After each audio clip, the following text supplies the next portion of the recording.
game goes late, it's very Your oriented team for the is split push. banning. And Arkangel, they should find this one easier considering na medyo mahina nga yung early game na EVOS. Alright, now we have the draft for us. Your team is Nandyan pa banning. rin ang Kajaba, nandyan pa rin ang Esmeralda. Actually, surprisingly, nasa Ownage hero that they really don't want to have. But for one of these teams, ano ba yung mga priority natin dito? Like, for example, EVOS, gusto ba nila agad ng Grok? I think absolutely the answer is yes. But apart from that, looking at Kimi, looking at Harin, eto mga heroes na to nagiging available na dahil sa iba na yung priority na iba na mga heroes. Ano yung mas gusto ng para sa teams? It's funny, I kind of expect na ma-open yung Harith for both of these teams. Both of these teams have players who really like to play Harith, and especially given that over. team There you is go. banning. The ban is already there. Yeah. And as well as the Selena. One of the things that I wanted to talk about, of course, is sobrang hirap na for mage players ngayon, now that we don't have Kagura in this patch, of course. So Yeah, it really changes the dynamic, lalo na kung you have a team that really likes to run double mages, di ba? So you're very limited kung anong mapipili mo, considering the fact that this Kagura is a top-tier mage. You're limited to Harith. You're limited to maybe playing Kim. You're limited to even going back to Gusion. Sobrang konti na lang mga mapipili mo. And I really think it forces the hand. It weakens the role, I think, of maybe mages in this current patch. Ownage, I really like the idea. They're Your forcing out team either is a Grok picking. or a Claude here from EVOS-PH. Considering na tinanggal na nila yung Esmeralda in Kimi, that's the thing. Nakita nila kanina yan, the Esmeralda, it protects yung backline ni Kimi. It's a frontliner na kapag pinaras mo kasi kay Grok, mahihirapan ka talaga team is picking. masukin. And that's why they banned out the Esmeralda and Kimi rito and possibly open up another set of draft here for EVOS kasi hindi na nila pwedeng kunin yung Kufra Cho combination. No, like we said, EVOS, the first site na makita nilang available tong Grok na to kukunin at kukunin nila, it really fits their playstyle. Grok allows so much early game control that EVOS will really have a great time. Their win rate is 100%. Well, it's just 2 games Yeah, played naman. Di pa masyadong ganong pwede natin pag-base. But interestingly, Ownage, well, I go for the Claude and the Cho. Yeah. Syempre, Whenever Your team Ownage is goes for the picking. Claude, yeah. man, I always see it go super late. Ito yung Claude na spam lang ng ultimate sa sa creeps eh. Clear waves, tas lipat ng lane. Okay, out na ako. I expect this to go really long, so Yeah. I guess EVO should kind of start drafting towards that side of the game, right? Go And for I think late they're game. doing or it late game. exactly as you're saying. I mean, tignan mo, ginawa nila yung Lunox, and as we know, Lunox is one of those heroes that really start to shine, come to the mid, come to the late game. Siya yung kind of hero that can do a lot of damage, but takes a while to ramp up. So, Midnight win condition, no? Okay, this is really interesting. They still Your pick up team the is the picking. Kufra here for EVOS-PH. And I do think it's the comfort kasi kabisado nila tong hero na to. And at the same time, it limits yung potential ni Cho. Kasi once you use the bouncing ball, ang trabaho mo lang lakaran mo kung saan man Your pupunta yung team Cho. is And you banning. limit the initiate potential from Ownage. well, one thing I actually wanted to mention is this Lunox picks right here from Doofen. We spent a little time talking about it. Pero yung, the thing is, si Doofen, pinipili niya yung Lunox na to a lot. They are very known for picking this Lunox all throughout the MPL Season 3, the regular season. A lot of the time, it doesn't work. So, minsan kasi napapunish sila dahil medyo predictable yung Lunox na to. And especially the fact that there's no more Kagura involved is very predictable. So, napaplano ng mga teams against how to play against that. And at the same time, it doesn't always work na yung Lunox on the Doofen. Your Doofen team is very is known banning. to be really good on those very mobile heroes, such as the Air of Gushon. So, parang ngayon, you're very limited with the Lunox pick at this moment. Yeah, at the same time, I was kind of expecting a Hellcurt ban there for EVOS. I mean, that's one of the heroes that can probably answer this Lunox na protektado ng Grok sa likod. Nasa harap pala rather. And the Kufra. So, I'm a bit surprised there. And I expect Ownage to at least have a thought of picking it. Siguro, in-anticipate nila na yung Cho is gonna be a fighter Cho, so that probably is going to go to the off-lane role na kapag hindi ka na makuha ng Hellcurt. But Your Ownage can team is easily picking. turn that around. They can easily last pick the Hellcurt dito and just to answer the Lunox. But I think more than anything else, Ownage, kailangan nila ng wave clear. This I think concept so. na hindi pa masyado na-abuse, of course, sa Mobile Legends. But we know na if you want to defend against Grok Lunox, Yeah. and if you can't fight against them, kailangan patay mo na lang yung minions. Yeah, sabayan mo instead na of lang the yung clear nila, right? Exactly. Yeah, And actually, I think wave clearing is also super important pero hindi lang siya na-emphasize dahil Yeah. it's very prevalent, not late game, pero early game. Sobrang important ng wave clear early if you want to hit that level 4 as soon Your as humanly team possible. is picking. Similar playstyle na nilaro ng Ito na Arkangel naman kanina. tayo. Still bringing Bakit out hindi? the Hayabusa. Again, I really like the idea ng Ownage dito. They're just forcing out the hands ng EVOS-PH. Kasi the thing about the Karitaban is sila yung nag-try na mag-force out ng pick dito from the side of Ownage. Kasi if you look at the draft, medyo greedy na nga eh. Medyo greedy na kung iisipin mo yung heroes ng Ownage. Now, ang ginawa nila dito, nililimit lang yung mage potential for Ownage. Okay. Pero sabi ni Coach Panda dito, wala kami pakialam. We're still gonna go out with the similar playstyle na nilaro ng Arkangel kanina nung game nyo, nung series nyo. We're still gonna go out with the Hayabusa. Hindi naman kasi kailangan nga naman na laging counter lang ng counter. You can always use your own kind of playstyle Your and then team is force it on picking. the map and force your opponents to react to it instead. So this is a good call. At the same time, medyo mahirap pumush or plano nila gamitin lang si Aljus. Pang-push, pambasag ng torre. Either way, it's a beefy comp for EVOS. you know the thing about Aljus, kaya medyo nagulat ako dito is, it kinda is the answer to the Ownage. Dahil yung Ownage, natalo sila actually through the Aljus. Yo. I'm mistaken. Or at least Panda told me na nagulat talaga sila. Na blindside sila itong Aljus na to when we were off sa break dun sa other game. So it was kind of caught off guard with the Aljus and EVOS gonna turn it around with this specific pick. I'm not entirely sure if this will work, pero mukhang yung Ownage dito, they still are very having their still comfortable lineup. Medyo curveball para sa akin yung Aljus, para sa EVOS, it kind of doesn't fit their, their play style. Yep. Pero still, maganda pa rin siya composition-wise kung gusto mo lang mas holistic na lineup. But enough of that, I wanna ask about your predictions dito sa game number 1.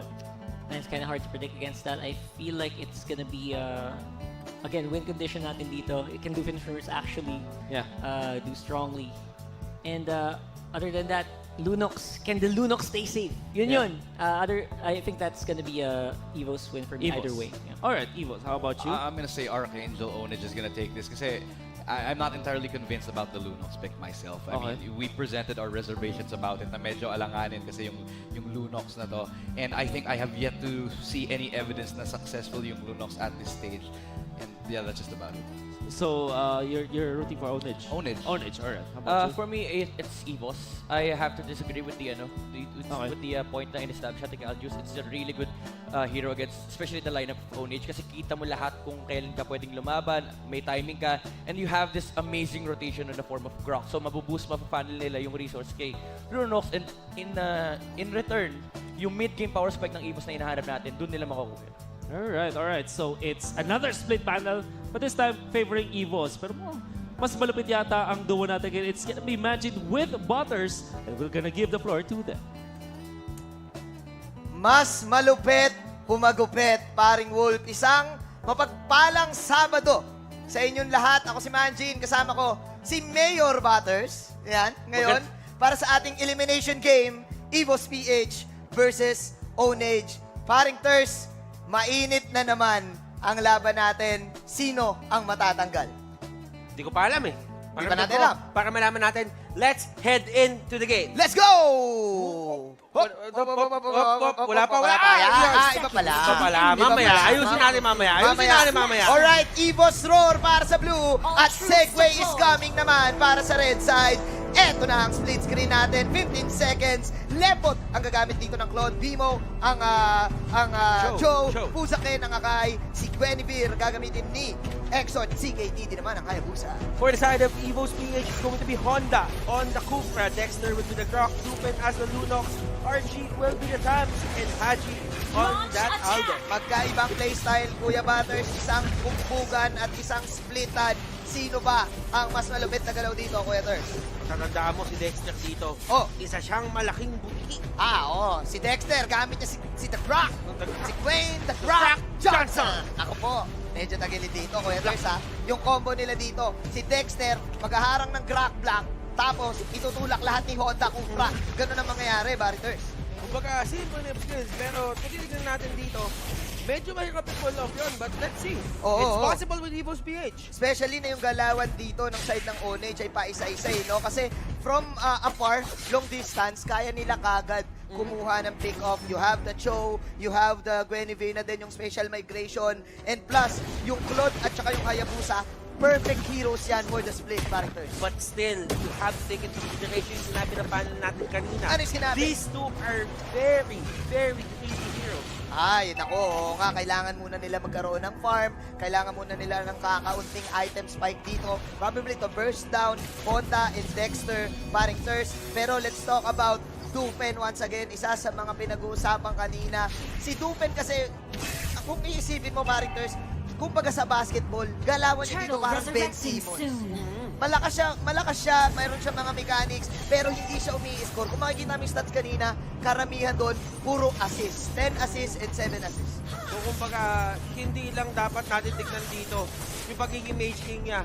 Saan napapatay niya, but more on the fact na nabubukus niya yung kalaban para nandun sa speed of range neto ni Haji at ni Archie. Yun na nga, tama ka dyan dahil yung dalawang bata, the double bata combination, ang for sure magiging X-Factor dito in terms of damage sa side ng EVOS-PH. Meanwhile, Ownage right now, nagkakitaan na dito, ladies and gentlemen, dalawang taga-box out. Dexter in Honda, pulado na ang turtle natin, Pusakin makikita, pero makukuha ni Tams ang pagong. Honda dito, bumabola-bola, sabay tayo range, crack block, pero merong partial migration, Mamba out, Bimo ang matatrap dito, pero both of the teams playing it very safe. Mamba out, kuha ang pagong para sa EVOS. Inuntog ni Dexter yung ulo niya sa sarili niyang pader. Nako po. Wala siyang sinamaan doon, pero okay lang. Kaya, pero nagkatalunan dito mga kaibigan. Honda going in and out. They want this buff so bad, but may nahuli dito and they will get out.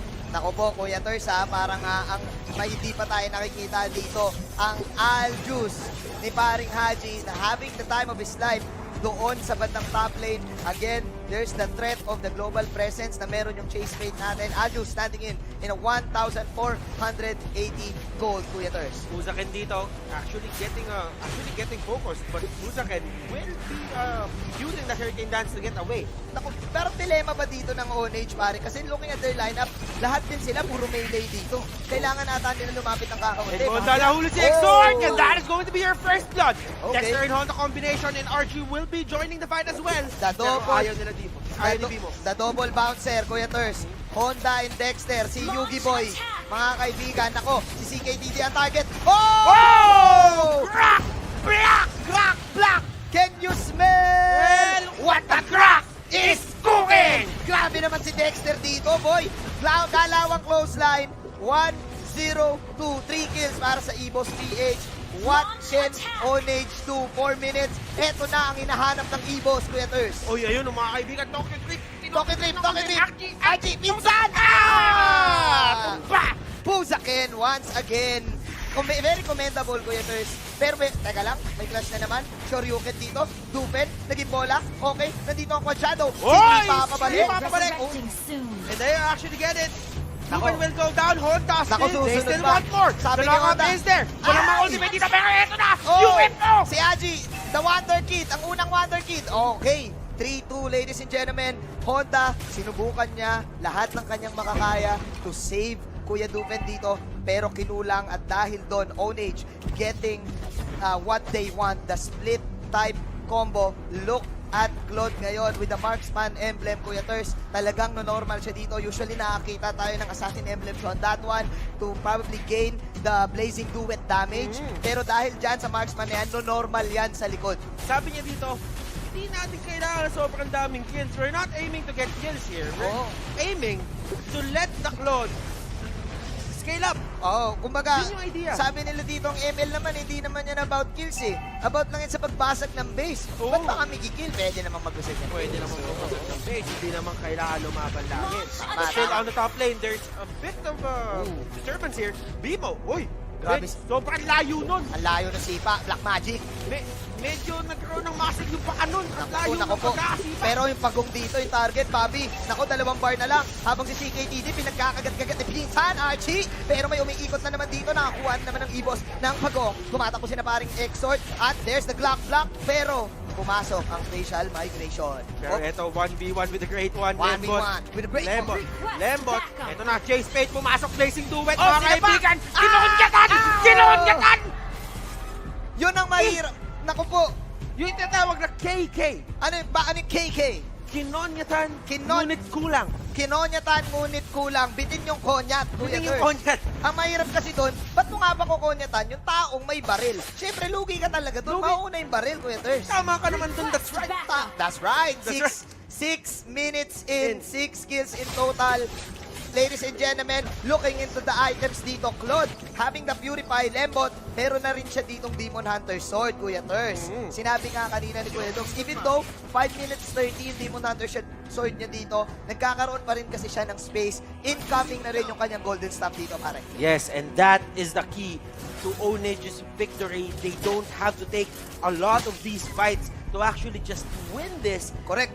Kabila dito, EVOS-PH, they don't even have a marksman. They don't have that late game carry potential na tinatawag natin dito. But they do have Haji on the Aldos na gustong-gustong lumaban, having the high-end dry na din, kaya siguro siya napalaban dun kanina. What's interesting din kasi dito kay Lembot, ang hirap din niya habulin, especially kapag na-pull mo yung Art of Yung Thievery. pinsan mo, Manjin! Yung pinsan mo, nakahuli yung pinsan mo, si Pusakin! O, tingnan natin dito, mamba out para kay Lembot, pero sa taas, sinapak ng gauntlet. Pero eto sina Exod, naku po, sa baba lang daw sila habang bumibili pa si Pusakin ng item dito. Dexter, the Grok, the only Grok, mga kaibigan.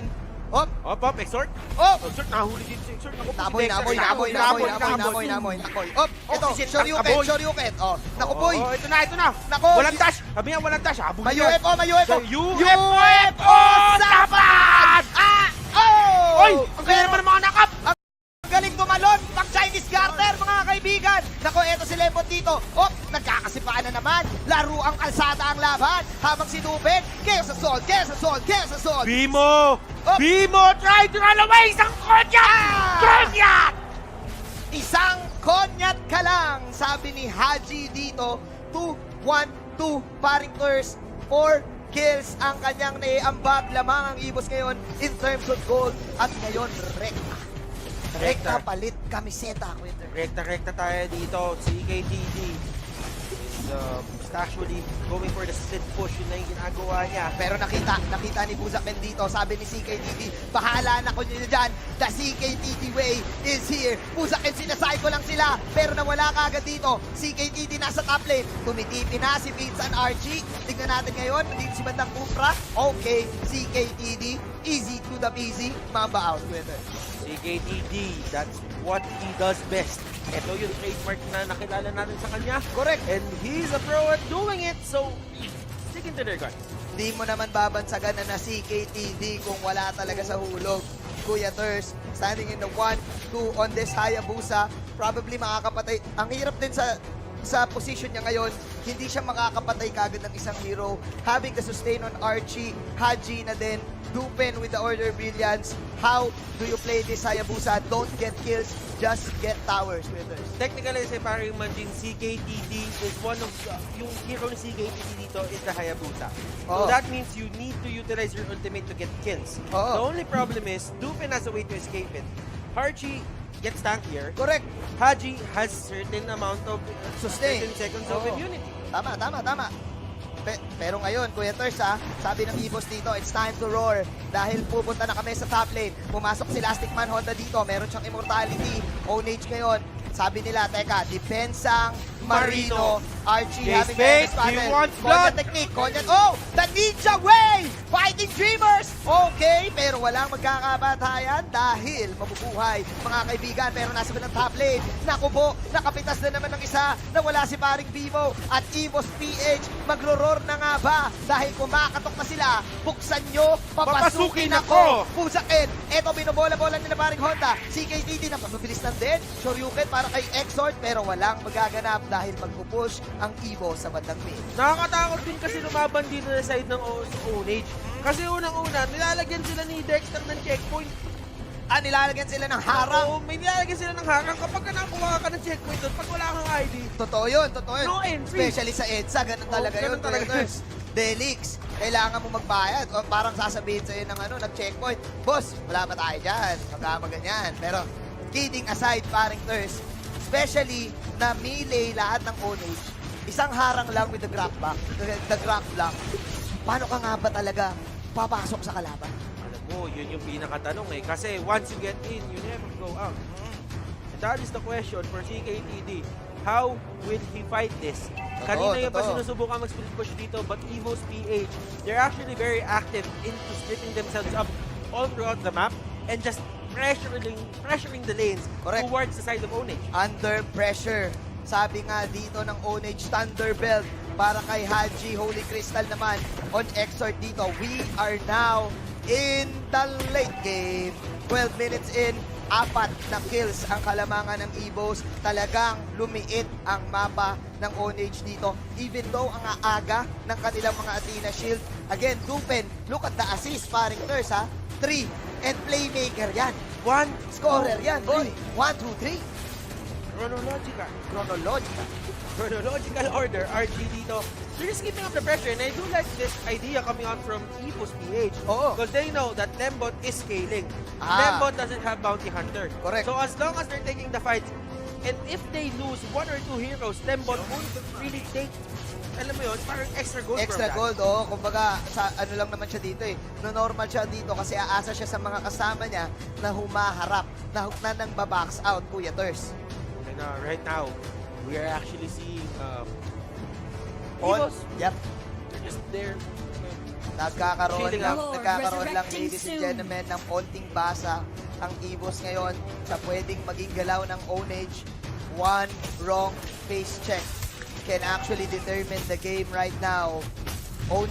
EVOS, inuubos nila lahat ng objectives ngayon ng Ownage, pero eto na ang normal na sinasabi natin na bumula kay Lembot. Nagkakahabulan na. Eto na, papasok na ba dito? Shoryuken, hindi na tama, pero Honda namumula kagad. Lembot with the normals. Chase rate activate na dito mga kaibigan. Papasok na ba? Wild charge! Ay, nako, hinarangan! Pusa kayo nagluksang baka mga kaibigan. 11-5. Si Lembot! Lembot! Si Lembot lumalaban dito, pinaril pa rin si Dexter, kaso hindi kaya, bato yun eh. 10 feet. Siyempre naman, pag pinaril mo ang bato, bato pa rin, Kuya Thurs. Dalawang mawawala sa Ownage. 11-5. Naririnig na ata to. They are now finishing the Lord. Finish him. Oh! And the Lord is there. 1,000-pounder won't even connect. Papasok dun sa loob. And CKKD will go down. Lembot, he needs to get away. Haji dito mga kaibigan is trying to catch him. Pero here comes the chase bait. Lembot dito, pinigilan. Pinapump fake lang ni Kuya Haji. Sinasay ko niya lang. And now, Dupen with the concentrated energy. Ano na ang plano ng Ownage? Paano ka makakasplit kung wala kayong ma-split? And CKTD dito, he's getting shut down. And this is one way to actually stop Ownage from getting what they want. EVOS-PH, pinapakita nila kung paano nga ba counterin ang isang Hayabusa pick dito. And they're doing it perfectly. Yap. Even though wala kayong panghuli sa Hayabusa, meron naman kaming kunat. Makunat pa sila sa Chicharon, Kuya Thurs. Walang matarget dito. Si paring CKTD. Alam mo nga sabi nila, pag may Hayabusa, may magdudusa. Habang ang tore ngayon ay basag na. EVOS-PH umaarangkada. Sabi ni Lord dito, teka, base muna. Habang si Dexter with the grab block na naman. Naku po, wala na atang magawa. Depensang Marino ang Ownage dito. Ito na ang camera. Nilipat na sa EVOS-PH. Ay, nagkakasaikuan lang. There's the Chacha Dance. they want the turrets, they still want to get it. Here comes the Hurricane Dance! Archie will go down, but here comes the fight, mga kaibigan. Nako, mukhang mega minions na ata mangyayari. Chaos Assault. Yatap si Guinevere. Eto na ang Blazing Duet na paring Lembot dito. Pero 1-on-2. Haji, the Wonder Kid. Meron pang sapak, pero may clash doon sa bandang baba. Nako po, si Dupen pa ang main target. Pinagbabaril-baril. Weakness Finder emblem para dito kay Lembot. Pero pitin pa rin. Nako po, nakapag-depensa pa ang Ownage, Kuya Thurs. Lumaban yung Ownage, matapang. Oy, lumaban. Yung Ownage, Matapang. Oy. Corrosion side. Para dito kay Kuya Lembot. And look at the damage because of the weakness finder, Kuya Ters. Easy normalings para dito kay Kuya Lembot. Alam mo, sabi dito ng Ownage, pwede pa naman namin kayo labanan. Kung baga kanina, nautakan yung kami dun sa first 2 inhibitor turrets. Oo. But on the third, Hiwalayan laban. once is enough, twice is too much. Oo, kumbaga, Thrice is price is many. Many. Yun ang mangyayari doon. Naisusulak. Naisusulat yun. Tandaan nyo, pag mas marami sa dalawa, That's marami many. na. That is many. Oh, game is pause, mga kaibigan. Time out. Muna ang mangyayaring laban. Substitution.